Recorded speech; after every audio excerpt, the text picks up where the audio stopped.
छठ पूजा की महिमा भक्ति भाव से भरी पावन कथा। जय जय सूर्य नारायण भगवान, जय हो छठी माई की। भाइयों और बहनों, भक्तों और श्रद्धालुओं, आज हम सुनने जा रहे हैं उस पवित्र कथा को जो न सिर्फ एक पूजा की कहानी है, बल्कि विश्वास, भक्ति और मातृत्व की अद्भुत मिसाल है। यह कथा है छठी माई की महिमा की, जो हर वर्ष कार्तिक शुक्ल पक्ष की षष्ठी तिथि को सूर्य देव की आराधना के रूप में मनाई जाती है। यह वह पर्व है जहां माँ, बहनें और बेटियां सूर्य भगवान और षष्ठी देवी से अपने परिवार की सुख, समृद्धि, संतान की दीर्घायु और घर की मंगल कामना करती हैं।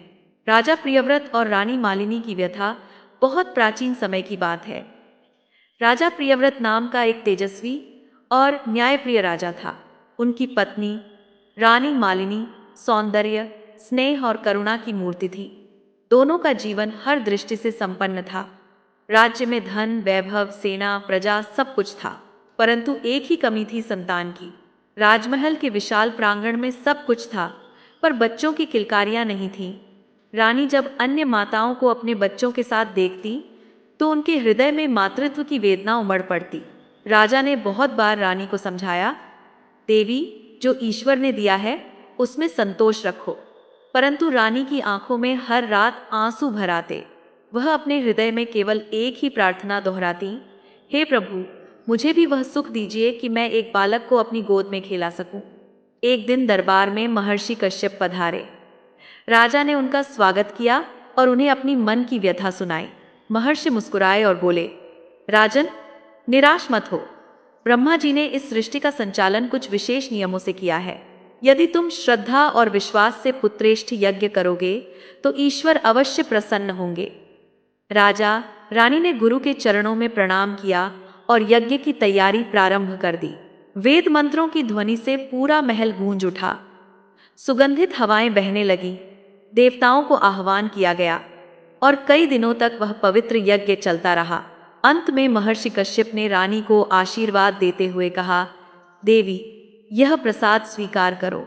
शीघ्र ही तुम्हारे गर्भ में दिव्य बालक का प्रवेश होगा। रानी ने नतमस्तक होकर प्रसाद ग्रहण किया।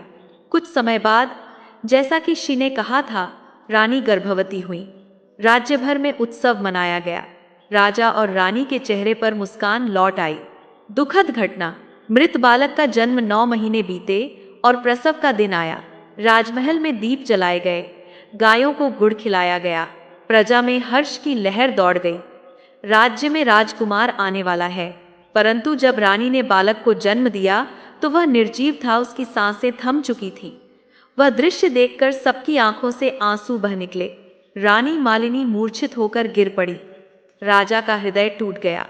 वह रोते हुए बोले, हे ईश्वर, हमने इतनी पूजा की, यज्ञ किया, व्रत किया, फिर भी यह परिणाम। महल में शोक छा गया। रानी का हृदय मातृत्व की वेदना से जलने लगा। वह बालक को अपनी गोद में लेकर फूट फूट कर रोने लगी। हे प्रभु, मैंने तो केवल एक छोटा सा सुख मांगा था, किसी का बुरा नहीं चाहा, फिर मेरे साथ ऐसा क्यों? षष्ठी देवी का दिव्य प्रकट होना। इसी करुणा और आंसुओं के बीच अचानक एक दिव्य प्रकाश फैला। आकाश में एक तेज पुंज प्रकट हुआ। वह प्रकाश धीरे धीरे आकार लेने लगा और वहां एक तेजस्विनी देवी खड़ी थी। उनके मुख पर तेज, आंखों में करुणा और हाथों में आशीर्वाद का वरमुद्रा थी। देवी ने कहा, रानी मालिनी, भय मत करो। मैं हूँ षष्ठी देवी, ब्रह्मा जी की मानस पुत्री। मैं संसार की समस्त संतानों की रक्षिका हूँ। जब भी किसी माता के आंसू व्यर्थ जाते हैं, मैं वहां प्रकट होती हूँ। रानी ने आंसुओं भरी आंखों से देवी के चरण पकड़ लिए। माँ, यदि आप सबकी रक्षक हैं, तो मेरे बालक को जीवन दीजिए। मेरी गोद सूनी है, मेरे प्राण व्यर्थ हैं। देवी ने कोमल स्वर में कहा, हे पुत्री, तुम्हारे दुहा का अंत होगा, पर याद रखो, जीवन में हर वरदान का आधार श्रद्धा और भक्ति है। यदि तुम श्रद्धा से मेरी पूजा करोगी, सूर्य भगवान की आराधना करोगी, तो तुम्हारा पुत्र जीवित हो उठेगा। रानी के आंसू थम गए। उनके भीतर एक नई आस्था का दीप जल उठा। छठी तिथि का आरंभ, श्रद्धा का पर्व। देवी ने कहा, कार्तिक शुक्ल पक्ष की षष्ठी तिथि को तुम स्नान करके नदी तट पर जाओ। सूर्य भगवान को अर्घ्य दो। संध्या और उषा काल में उनकी उपासना करो। अपने परिवार की मंगल कामना करो। और तब देखो, चमत्कार अवश्य होगा। अगले दिन रानी मालिनी ने ठीक वैसे ही किया जैसा देवी ने कहा था।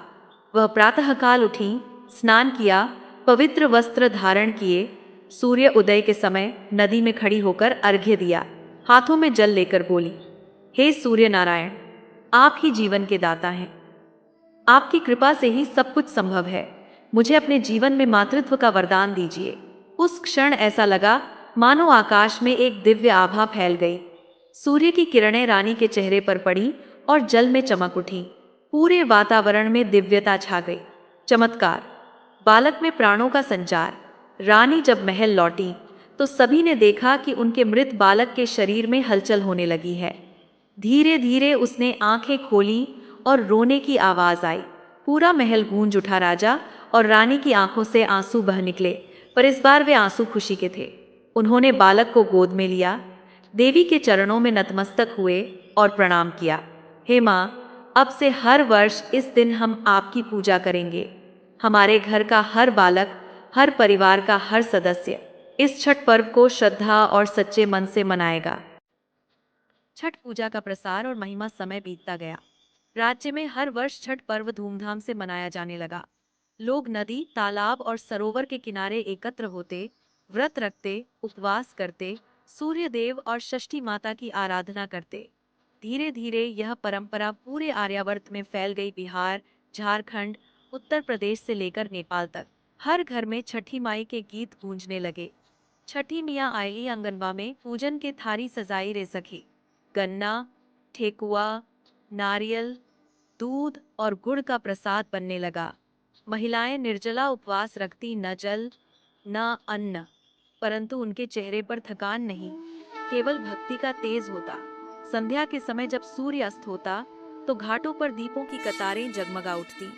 हर भक्त की आवाज में एक ही प्रार्थना होती, हे सूर्य भगवान, हमारी संतानों की रक्षा करें, हमारे घर में सुख शांति बनी रहे। छठ की भक्ति भावना। छठ पूजा केवल एक पर्व नहीं, यह आस्था, संयम और सच्ची भक्ति का पर्व है। यह हमें सिखाता है कि जब इंसान पूरे मन से, बिना किसी स्वार्थ के, ईश्वर के प्रति समर्पित होता है तो असंभव भी संभव हो जाता है।